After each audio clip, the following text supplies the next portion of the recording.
sister. Oh. I think one of my most liked aspects of this game has to easily be the fact that I get to see Zelda characters kind of like, at least some of them, be at their most canon of strength. Like, I don't know what it is, but it has always felt weird that so many characters in the Zelda series, you just kind of have to accept that they have implied strength. And I know power scaling and all that is kind of not really a necessary aspect of Zelda stuff, but it has always been weird that we'll have like just some random bokoblin number 398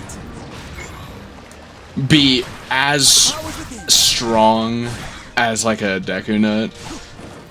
Like, I think that's always been such a weird aspect of everything Zelda related. Like the idea that, why yes, this random tree in the ground that shoots acorns, he is as strong as this giant armored knight dual wielding swords. Like, of course, they're both gonna do half a heart. And of course that is like me talking about the older games, you know, pre-Breath of the Wild and all that. And I guess just Master Quest stuff. But even then, you know, it's just like a thing that I find funky. Because there's so many different displays of power in something like cutscenes. Only for that display of power to be an exception to the rule in which, like, occurs. Granted, don't get me wrong, I very vividly remember that there's a lot of cool little feats of strength and a lot of like Zelda combat and some characters' fights, especially like some arenas. Like, I know one that vividly sticks out to me is, and this is the specific area that it does remind me of, is in Ocarina of Time. Ow. We get ourselves the Dark Knight. I think it's like the first one we fight in the entire series. And I forget her name. But it's the Sage of Light? I don't know. Either way, she's there, we rescue her, you know, rescue in quotes. We kinda beat the shit out of her. Which is so sad, cause she was so intriguing of a character. I wanted to see more of her. But then she died. Basically. Kind of.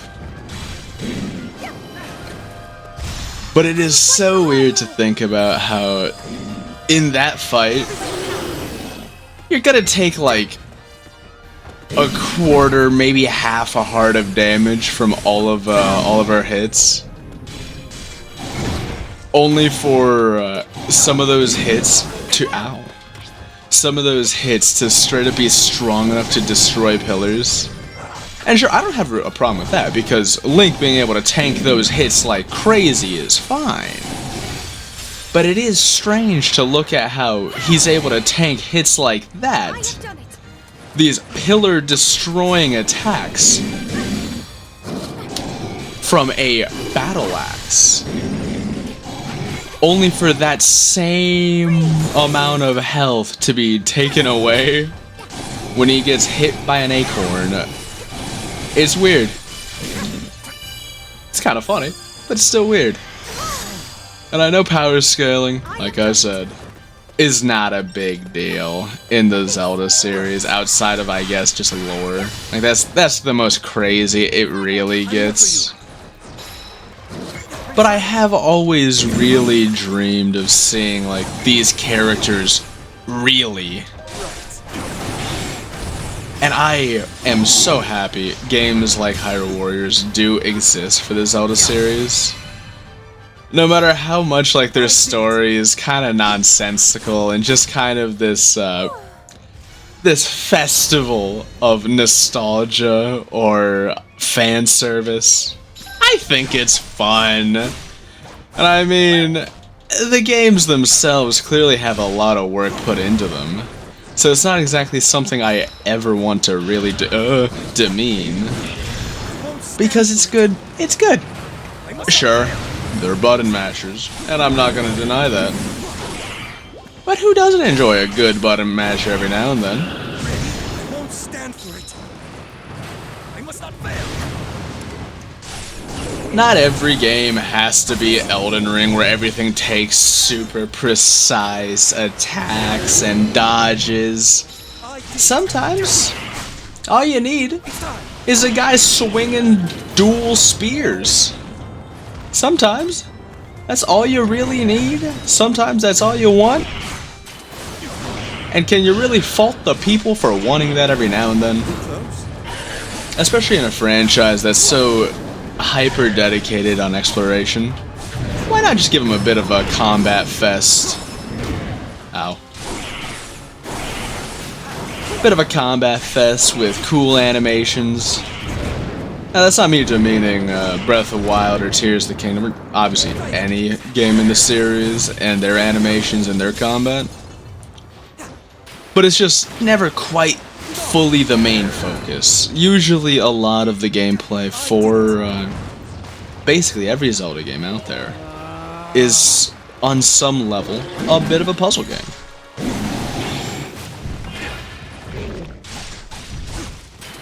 Like, you can look at every boss in the series, and yeah, it is a bit of just the guy using the item.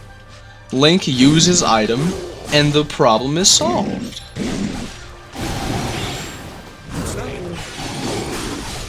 And sure, that has pretty drastically changed for the Zelda series from Breath of the Wild, well, after Skyward Sword with Breath of the Wild. But it's still just a nice thing to experience every now and then. Well, I'm sorry, I'm getting lost in my own lack of brain. But the series before Breath of the Wild was largely focused on just using tools you had to solve just kind of puzzles with bosses. Like, having replayed Wind Waker recently in quotes, a lot of the game happened months ago for me. Many months ago. But going back and seeing something a bit more representatory of the game's roots is real nifty.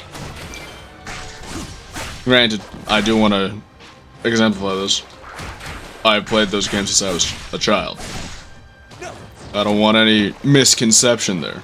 When I say going to them and re-experience them, I mean re-experiencing them. I played that game when I was 5 on the Wii.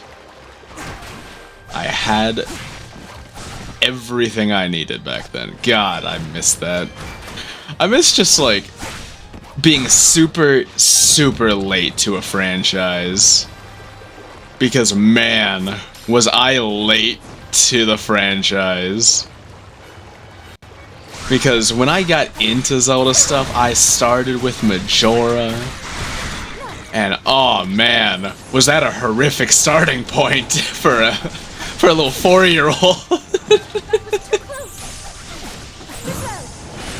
Like, I started this series at the most traumatizing, and I don't think I'd ever change that.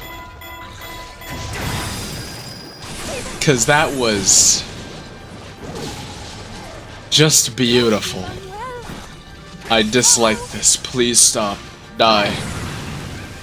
Starting my Zelda series introduction with Majora's Mask was really something looking back on it. As a kid, I think I just expected every game afterwards to be as mortifying? Oh, what's this? You fall down a giant hole after getting robbed. Your body gets stolen from you. Literal body horror, the video game. For like multiple different variations and just different points in the game. What's that? You get knocked out, body gets transformed against your will. That's what we call an introduction right there. Oh my god, it was something else. Looking back, I don't know how my mom let me continue playing video games. But even if she wanted to now, even if she saw the error of her ways, there's no going back. I have money now. I can buy them for myself. Oh man. God, the Zelda series. You know, when people, especially back when I was like a Nintendo kid,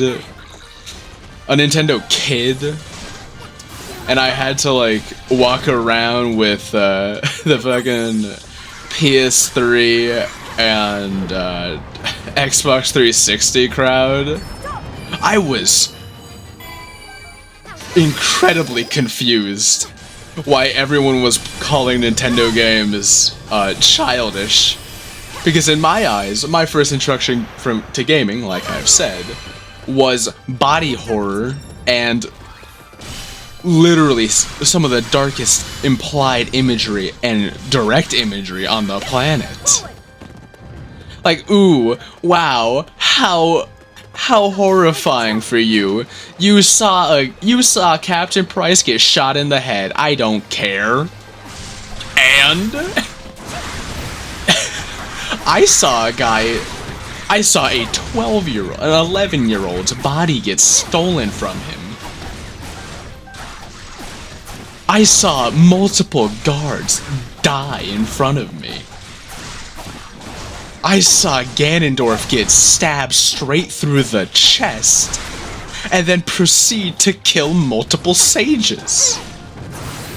Excuse me? You wanna call my games for children?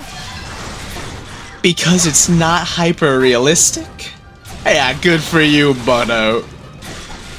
Oh man, I still feel slightly offended, ever so slightly, you know, that I was shamed for enjoying art styles. Listen, buddy, you can look at your grays, brown, and greens. Personally, I prefer the games with colors. Oh god. I love the Zelda series, man. I know this was initially a topic, well, a discussion, a self-discussion about Zelda combat. But man, my brain just keeps running. My brain keeps jumping topic to topic, and it still is right now, because now I'm talking about my brain. But you know what, let's round back to that. We'll come back to the other topics some other day. You know, the topics that I've almost certainly talked about before. Zelda combat in the past has absolutely been a little too simple. And I know, game for babies. However, I don't care, because they've been wrong for years. Because I'm sorry, if you're willing to tell me that majority 10 and up, you're wrong. I'm sorry. The ESRB didn't have any idea what they were rating. Death almost every 20 minutes. Horrific imagery every time you change character. Every time you put on a mask. It's terrifying what Nintendo got away with. Now for Ocarina, I can understand to a degree. Like, You get some guy to play like 3 hours worth, maybe just 4 hours worth of Ocarina of Time, and yeah, they're probably gonna think, oh, this is a game for babies, for children. Look at this Disney-ass story. Look at this Disney-ass video game. Ah, now this is something I need to show my children. I understand that. Despite the very clear differences with its rating and its actual content in some areas. But you know what? At least it takes way too long to get there for probably a lot of the ESRB. Like, I'm sure the ESRB tried their best with Ocarina. But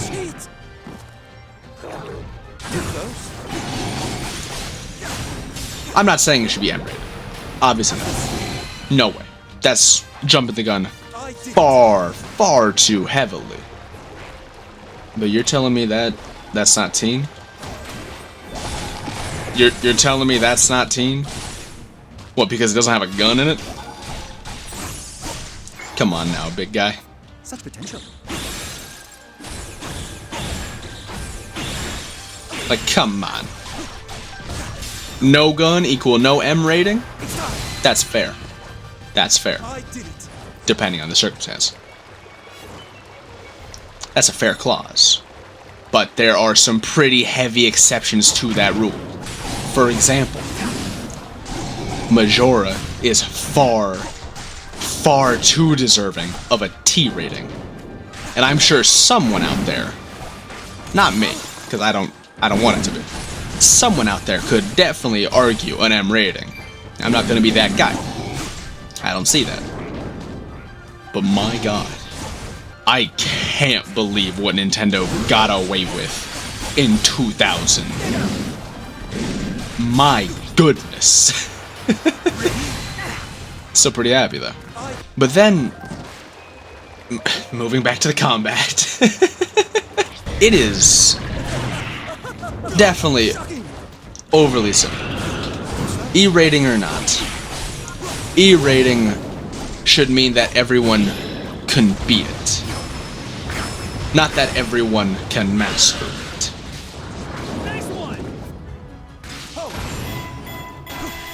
Because no matter how you look at it, there's far too many things out there that are overly simplified in the Zelda formula. Likely due to its desire to cater to everybody.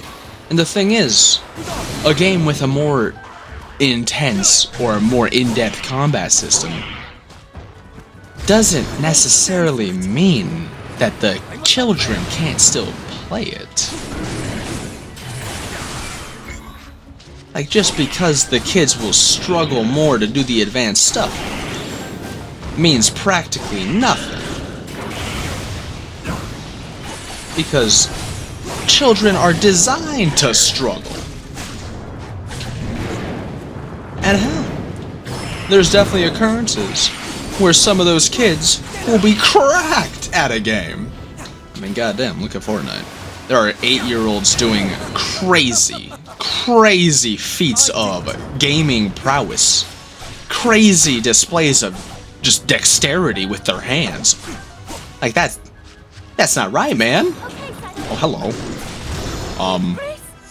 I would like to fix a problem, and I see it directly in front of me. Thank you.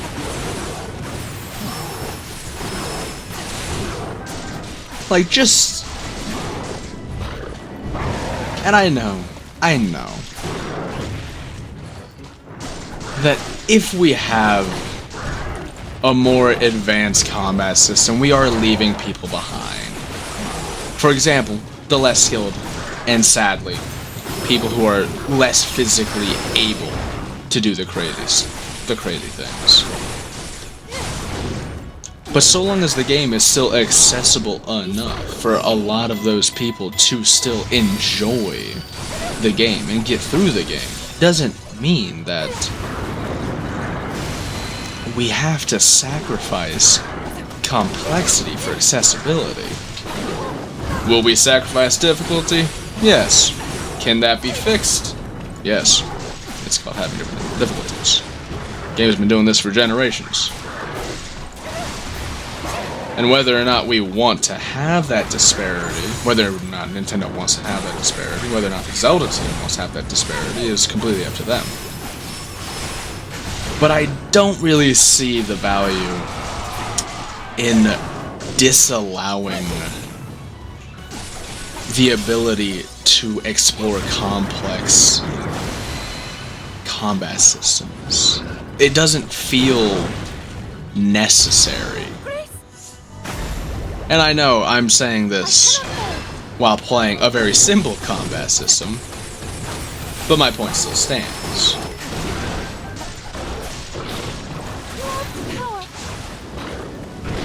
A more intense combat system is something that's just more fun for most people. Because you're able to get into funner situations. Where sure, maybe, you will struggle more. Because you have more buttons, you have lesser ability to fully comprehend what goes to what.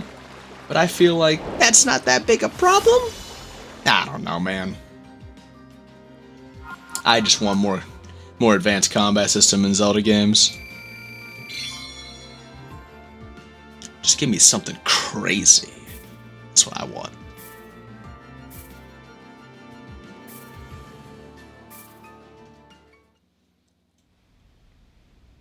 Our injuries are being tended to. On to the next task. Thank you for your efforts. I'm going to. Oh my god. Thank you, Princess. Still more monsters.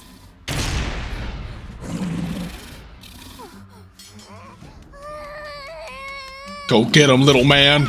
Sidon! Okay, little man.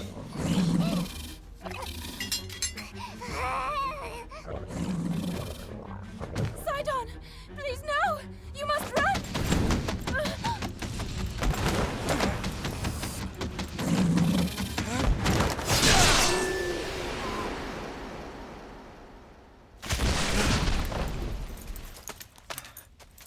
Hello. Are you unharmed? Looking awfully familiar there, little guy. I'm so glad you're okay. Thank you so much, both of you. But what are you doing here? You wanted to help us. Isn't that so? You can't just sneak off like that. However, I was able to save your sister because you were so brave. Great job! And you'll only get stronger. Strong enough to protect your dear sister. Yeah, we gotta keep that timeline intact. Can't have any paradoxes going on, you know, despite this entire game.